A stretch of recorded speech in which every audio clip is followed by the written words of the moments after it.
Well, hello again. Welcome back. Today we're going to be talking about the Texas Legislature. One would think, well, it's kind of a long chapter, but there's a lot to know about it, and it does affect you quite a bit. So let's get into it. Unlike the Texas Senate, the Texas House elects its own speaker, normally from the majority party, since they'll be the ones who get the most votes. In 2002, Texas Republicans got control of the Texas House for the first time in over 100 years, so they elected a new speaker. His name was Tom Craddick, C-R-A-D-D-I-C-K. He was a rather conservative Republican from Midland, and basically everything went along party line votes. All the Republicans voting for him, all the Democrats voting for their person, which didn't have really much of a chance. So the problem was that Craddick went with a very conservative agenda for the Republicans. Now, that was his right. The problem was that not everybody was real happy with a highly conservative agenda. And they also didn't like the way his leading style, basically. He would punish his enemies and reward his friends. It was very punitive, as it were. And so a couple years later, in 2007, he sort of had a revolt on his hands. Actually, at the end of 2007, some of the moderate Republicans asked right before the end of the session, a few weeks before the end, could we have another vote for Speaker? And he asked his legislative aide if they could do that, and he said, yeah, I think they can. So Craddick fired him and found a new legislative aide that would say, no, you can't. And so a lot of people were upset with that, saying, oh, so we elect a dictator for the whole session? And Craddick basically said, yeah. So when 2009 rolled along, many Republicans were not real happy with that. And so 11 moderate Republicans, along with 72 Democrats, ended up electing a moderate Republican as the new speaker. And this was Joe Strauss, S-T-R-A-U-S, just like Levi Strauss. And so owing his seat to Democrats, this gave Democrats a little bit of an in as far as committee chairmanships. They would get 16 new chairmanships, which they didn't have any under Craddick. This meant that they would have a little bit of control in some things, but not a whole lot. Most of the chairmanships, or all the chairmanships, were of committees that really didn't do a lot and didn't have really much of a say in how Texas was run. The other 18 chairmanships were going to be led by the Republicans. So it's kind of strange that Strauss owes his seat to the Democrats, because he had more Democrats voting for him than Republicans. But they'd much rather have Democrats would much rather have a moderate Republican in charge than a highly conservative Democrat. That's one of the first times that we've ever seen a speaker change hands. Normally the speaker gets to stay until he doesn't want the job anymore, or for some reason he gives up his seat, or he's not reelected, which usually doesn't happen since you're speaker. On an interesting note, it was just as he had finished redecorating what is called the cloakroom in the Texas Capitol. It's kind of like, it used to be a cloakroom where they would hang their cloaks and coats and stuff like that, but they have somewhere else they all do that in their offices now. So they didn't need the cloakroom, and they turned it into sort of a private apartment for the speaker, specifically for the speaker to use. And Craddick's wife had gone about redecorating. Didn't cost taxpayers any money, but all the special interests got in on that because they all wanted to be good. And we're talking, gold-plated faucets, gold-plated sinks, gold-plated toilets, all the chandeliers and stuff you could see. I mean, I've heard it's pretty gaudy, all paid for by special interests. And just as they got it finished, the way that she wanted it, her husband lost the speakership. So Strauss gets to enjoy all the gold-plated this and the gold-plated that. So there you go. That's kind of a interesting way of doing it, but we'll see. We do have a bicameral legislature, meaning two houses, a Texas House and a Texas Senate. They meet every other year for 140 days, and technically those days are counted Monday through Friday. So over the course of the weekends, it ends up being almost 6 months, even though it's not quite even a half a year. 140 days with 365 should be closer to 180. But you throw in the weekends, and yeah, it does get closer to 6 months. And currently, Texas is one of only 6 states who don't meet annually. Only 6. Every other state does meet every year, some really short. Like, for example, Arizona meets every year, but only for 100 days. So there is that. The only northern state not to meet every year? Any ideas? How about Oregon? Yeah, I think it was Oregon. Yeah, Oregon. Really interesting that Oregon does it, but anyway. We have a Texas Senate and a Texas House. The Texas Senate has 31 members who serve a 4-year term, and half of them are reelected every 2 years. So you have 15 elected 1 year, 16 elected the next year, or 2 years later. Texas House has 150 members who serve 2-year terms, but basically it's basically only one round in office. So every time they go, they basically have to get reelected again, which in a way is just like the U.S. House of Representatives. There is a petition or a bill in the House right now that would an amendment that would change how they would serve. It would move the Senate up to 6-year terms and the House up to 4-year terms, just like we have in the U.S. But in this case, it would also place term limits, which means I believe it was you can have 2 terms. 2 terms in any office, 2 terms in the Senate, 2 terms in the House, 2 terms for governor, 2 terms for comptroller, 2 terms for this, 2 terms for that. You can switch from office to office, but you can only have 2 terms, and then you have to move on. This after we had, 4 terms of Governor Perry?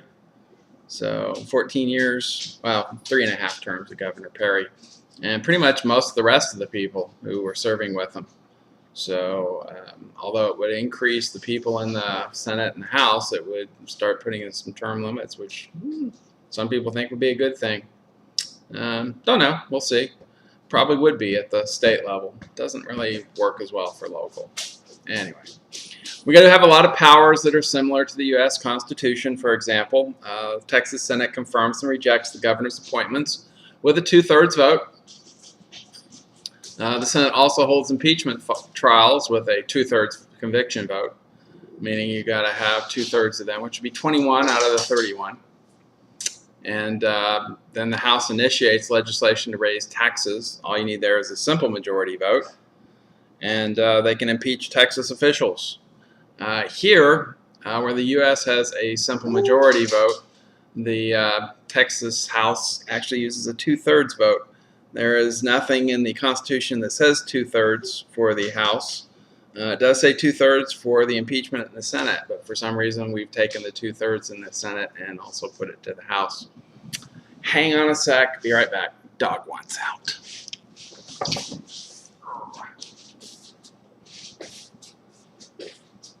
Thanks, boys. Really appreciate it.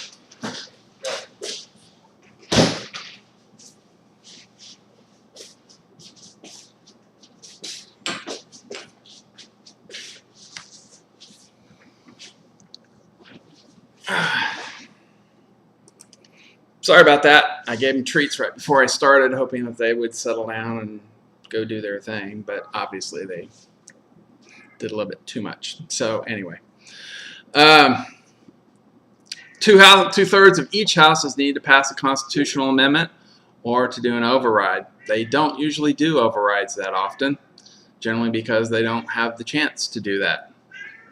Thomas? We're talking to company here. Shh. most of the time when they're passing bills, because it's limited 140 days, they wait until the very last moment to pass bills, which means they go to the governor's office, and he technically has 10 days to decide if he wants to sign or veto. And if the legislature goes out of session, then he has 20 days. And generally they wait until the last week to pass almost all their bills. And so if the governor vetoes, they're almost always not in session, so they never have a chance to override. Last time they had an override was during World War II, actually, 1944, when one of the counties wanted to open duck hunting season a month early. I have no reason why you would need a bill to open duck season early, but you do. I thought that would have been one of the things the counties could do on their own, but I guess not. And so that's what they did. Currently, House members represent almost 166,667 Texans. I'm sure it's a little bit more with the population going up all the time, probably closer to 175,000, something like that. Senate members are a little over 800,000 for each Texan. We got 26 million Texans now and 31 senators, so they have to redraw the line so that they're pretty close to what that represents. Since senators represent larger areas, their constituency is much more diverse and also much bigger. Their districts are, in many cases, rather large. Couple districts in the Panhandle take up, I think one takes up half the Panhandle, the other one takes up the other half.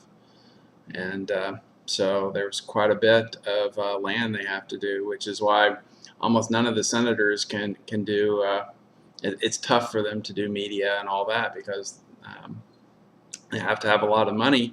With such a wide area to cover, they can't cover it all with just one station, as opposed to a couple districts in and around DFW are small enough so that you could go on TV in DFW and have an ad that would cover your entire district, like Miss Nelson, who represents most of Flower Mound and other areas south. So there is that. Every state has a bicameral legislature, just like we do, except for one. One has a unicameral legislature. They have no Senate. It's just a House of Representatives, roughly. I'll give you a hint. That state starts with an N. All right, another hint, an N-E. What? You don't think that helps? All right, it's not N-E-W. Nebraska or Nevada. And it's Nebraska. Yeah, give yourselves all a pat on the back. So there we go. Who's in the legislature? Who makes it up? Well, once again, we're looking at the take on women. Women have been making inroads, except for this last session in 2013, one of the first times we've actually lost women out of the legislature. We had 40 women in 2011, 34 of them in the House, 6 in the Senate, and we lost 3. Now we only had 30 in the House and 7 in the Senate, so we went from 40 down to 37.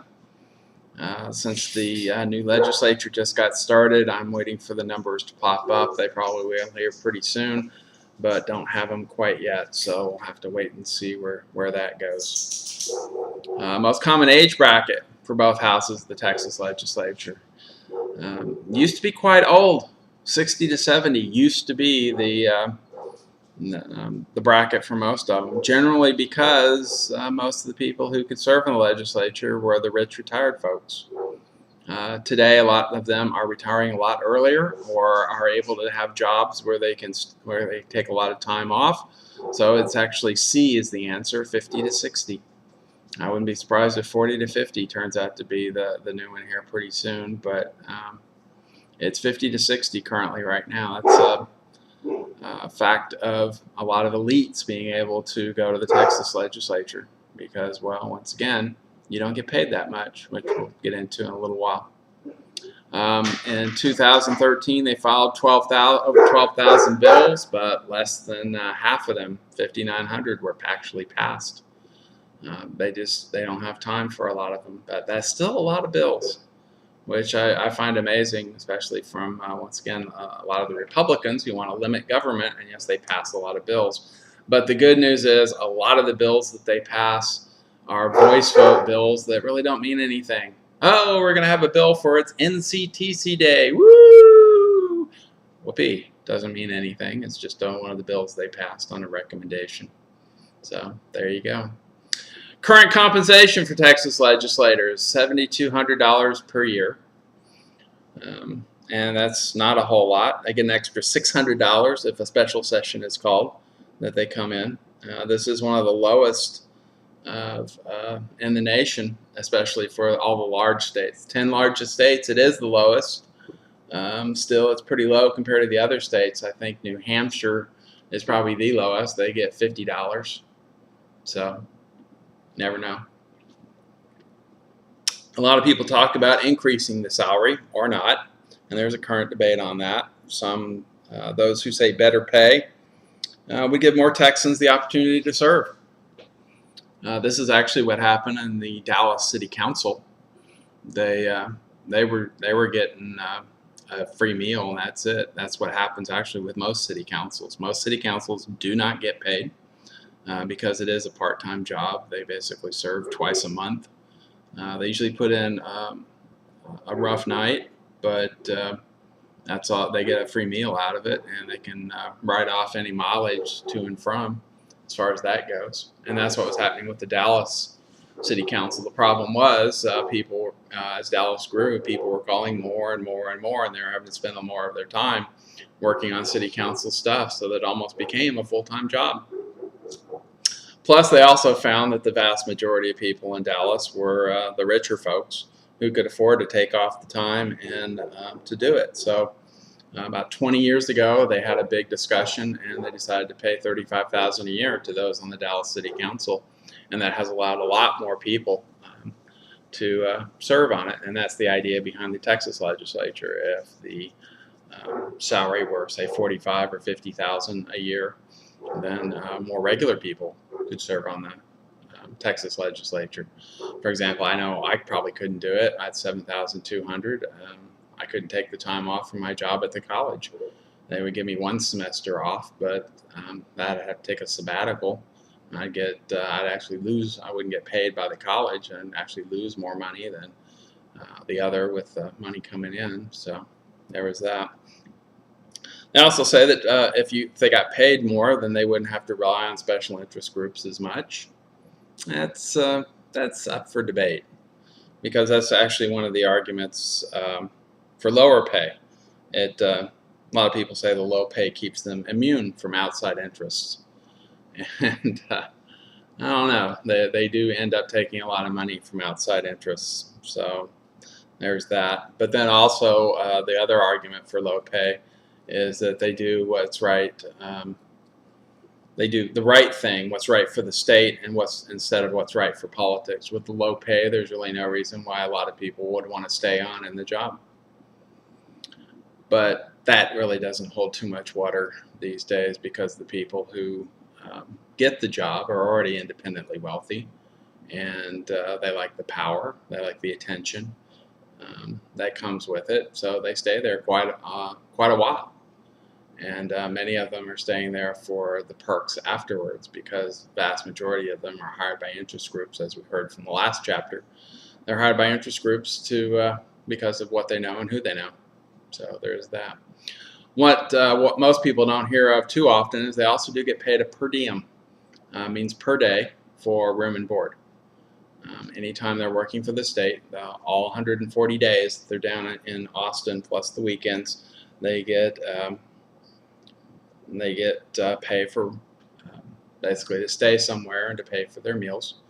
For a regular session, it's $21,000. For every special session, which is 30 days, it's $4,500, which for those of you who can do math in your head really quick is how much per day? Right, $150. Number five, $150.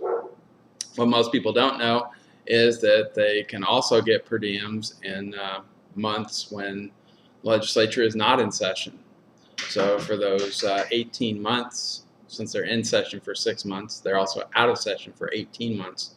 During those 18 months, legislators can claim 12 days every month per diem, saying that they're doing state business without any proof whatsoever. It's on the honor system. And that means they can get $1,800 free and clear every month for just saying. If they go 13 or more days, they do have to prove every day that they were working for the state and provide receipts and all that sort of good stuff. They're actually making $7,200 per year with the current compensation for legislative. That's another 21, so that's 28. And then they can get an extra $1,800 per month on top of that for the next 18 months. So that's not too bad, but it's still a far cry from a regular full-time job. Those who serve 8 or more years in any elected capacity get on the pension plan, and the pension plan is very, very generous. It is linked to the Texas district judge's salary, which is at $125,000 a year and has been going up steadily every year. They basically get 2.3% of the Texas judge's salary for every year they've been on, which means a person who serves just the minimum 8 years gets a minimum of $23,000 per year in a pension starting at age 60 for the rest of their life. Those who'd serve 32 years would get $92,000 per year for the rest of their life. So it's quite a bit. You can imagine what Rick Perry's going to get. He had 14 years as governor, 6 years as the lieutenant governor. I think it was just 4 years, or maybe it was 8 as ag commissioner. And then he was 2 or 3 terms as a House representative. So we got 14, 20, 24, around 30 years. So yeah, he's probably getting close to 90, 80 some odd $1,000 per year. Poor guy. Anyway, they also have health care benefits. This one, I actually had to ask my legislature, and he claims that they don't get health care benefits. Only while they're in office do they get health care benefits. Although the author here said they get health care benefits for life. I guess we got to take that with a grain of salt. We don't seem to know either way. He didn't have a source for that, and my legislator guy wasn't too sure that he didn't get them. So I still have to keep looking into that. I don't like to throw stuff out if I can't find some good sources one way or the other. I do find that interesting, though, that there was an email that went around a long time ago about members of Congress saying they got their full salary for the rest of their life, plus full health care benefits for the rest of their life. And people who saw that were just incensed and couldn't believe that they would get that sort of thing. And yet here we have roughly the same thing here in Texas, and nobody said much of anything as far as that goes. They're incensed when Washington people get it, but not incensed when Texas people get it. So I don't know. We'll see. Also, the legislatures can use campaign contributions to enhance their living status, their living expenses, and their offices. They can't. They can, buy really nice furniture for their offices with campaign contributions. They can buy cars that they use for state business generally with their campaign contributions. They can buy themselves dinners and travel and all this sort of stuff, although they can't buy real estate. Nothing says they can't have their spouse buy the real estate and then rent it from them. Generally pay them in rent whatever their monthly payments might be. So in a way they can actually buy real estate. Yeah. Oh well. When does the Texas legislature meet? What frequency? Basically odd numbered years, beginning on the second Tuesday in January. Odd number years beginning on the second Tuesday in January, because the Monday right before that second Tuesday is taken up by the governor's State of the State address, which we'll get into when we talk about the governor. It's always a limited session, just 140 days. Some legislatures go all year long, like California. Others, like I said, Arizona, only 100 days. So they don't have time to quibble. Now, if they get bogged down and can't get everything done, the governor can always call a special session for 30 extra days. Of course, this is costs a lot of money, millions of dollars, because now you got to keep offices open. You have to pay overtime pay not only to the legislators but also to their staffs and all that sort of good stuff.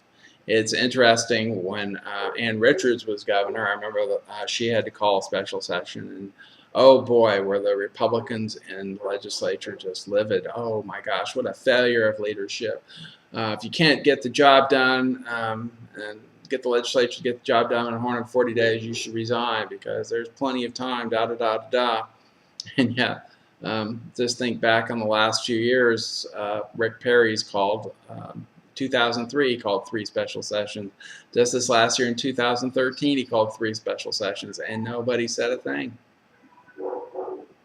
Nobody questioned his leadership or anything about that. So interesting. I would have thought the Democrats would have come out a little bit more on that, but oh well, they don't say much these days in Texas, but that may change. Who knows? Be a lot more fun if they would. Others would like to see, a lot of reformers think that Texas really can't do its job correctly in every other year. Like I said, we're the biggest state that does every other year. We have $100 billion budget every year, and it's tough for the comptroller, because they have to estimate how much money we're going to have, not only for the first year but also in the second year. It's always that second year that they screw up, because it's really hard to make estimates 2 years ahead of time, because a lot of things can change. And so some people have thought, well, since it is the money and the budget that goes on that, why not have the regular 140-day session every odd-numbered years, but on the even-numbered years, we could have a 60-day session, and all they would talk about, or all they'd worry about, is the budget. So they could do 140 days where they talk about everything plus the budget, and then on even-numbered years, they'd come in for 2 months just to do the budget, redo the budget, and make sure the money's there and all that sort of good stuff. People who, dang, there he goes again. Those who don't like that idea say that by having them show up every year, that would just give them more opportunity to pass more laws, which would just gum up the works. I already think they probably have enough laws already personally, but they could be right. On the other hand, we hate it when the budget doesn't work quite right. Sometimes it works for the better, sometimes it doesn't. So yeah, we'll see what happens. They've asked for annual sessions 6 times. Of course, the last time they did it was back in 1975, so maybe it's time to ask again. That was over 40 years ago. Other people say that maybe we should just lengthen the session so that it's more than 140 days. Some people say let's just go all year long. Others say no, there's more than enough time. The reformers say that they're rushed every year. They don't have enough time to do their job. Just look at the last couple special sessions. Yes and no. When defenders say that, once again, that they just pass more laws that we really don't need with all this extra time. Research, though, indicates that they actually have enough time to pass the bills that they should pass. They don't usually consider anything last minute. And they have to look at things for a couple months before they even have come close to voting on it. So although they're busy, they're not quite as congested as a lot of people think they are. So session length might not be the problem. It's just a question of probably should do more every year. I'm a big fan of the every year thing. I think the 60-day budget personally would, when they come back in even numbered years, would be a good thing. So we can change things based on better times or worse times or stuff like that. Term limits. Currently we have no term limits on those who can serve in Texas government. There have been proposals to limit them to 12 years. Why or why not? If they had term limits, then they could solve problems instead of worrying about their political career. That's always a good one. They want to be problem solvers and not do short-term solutions to long-term problems like we see in Washington quite often. They sort of kick the can down the road and worry about it a little bit later. It would also give people with new ideas a chance to serve. A good example of that was the last election, where we have a lot of new people. Almost everybody except Greg Abbott is new in the upper reaches of the Texas statewide offices. He's the only one that was there before. Of course, he served as Attorney General. Now he's governor, but everybody else and all those other 5 seats, Lieutenant Governor, Comptroller, Land Commissioner, Ag Commissioner, and Attorney General are all new. So now we got new ideas, see what that might help. I also say it might help reduce the power of interest groups for people who've been there a long time. Interest groups get to know them. Those interest groups they like get in real cozy with those people, and if they're there the whole time, then that gives those interest groups a lot of clout, and the interest groups they don't like tend to lose a lot of clout. Any reason for not promoting term limits? A lot of times, once again, it forces members with valuable experience to resign. Those who've been there a while, know the ropes, are now forced to move on. And this has actually happened and locally. I think it was Idaho once had term limits on local people, and when the city councils came up against the 12-year term limit, they had to resign, and nobody stepped up to take the place. So I don't think this would happen at the Texas state level, but it certainly did at the local level. And so the Idaho legislature went back into session and rescinded that part of the law for local, and the old people stepped up and went back in so the city councils can continue to function. We also see the new legislators are dominated by career bureaucrats and lobbyists. Those, once again, who've been there a long time tend to rely on they know who they like, and the bureaucrats know what they like, and they sort of cater to them and all that sort of good stuff. We also find that without term limits, legislators focus on those short-term problems, not long-term solutions. And that's what we want, long-term solutions. Rarely do legislators worry about long-term, because they do what's good for them short-term, because they might not be there after a while. Research has shown that term limits are neither as harmful or beneficial as they thought. Legislators with term limits do focus on solving problems and less on earmarks. That's the good thing. On the con side, it does tend to strengthen the governor or the president, and because we see more bickering and infighting and intolerance and non-compromise on the upper levels of that. Plus, they also found many legislators with term limits are focusing more on finding their next job than doing their job. And that's probably the biggest problem that you have with term limits, as once half their session is over, they start working trying to wheedle their way into special interest groups so they can get a really good lobbying job. So that's how that works most of the time. Revenue bills, powers of the legislature. Revenue bills have to start in the Texas House, just like the U.S. House of Representatives. This is the power of the purse. All of the bills can start in either the House or the Senate, but revenue bills, taxing or spending, have to start in the House. There are 3 kinds of bills that they consider all the time: local bills, special bills, and general bills. Local bills only affect like towns and cities, or maybe a county. Special bills are for individuals or companies, usually some sort of an exemption from state law or some sort of punitive something or other. And then the general bills apply to everyone. They're usually about criminal or social behavior that you can or can't do. This would be like one bill they got right now, open carry. Another one, they want to ban texting while driving. So if a cop sees you texting while you're driving, then they're going to pull you over and get you a ticket for that.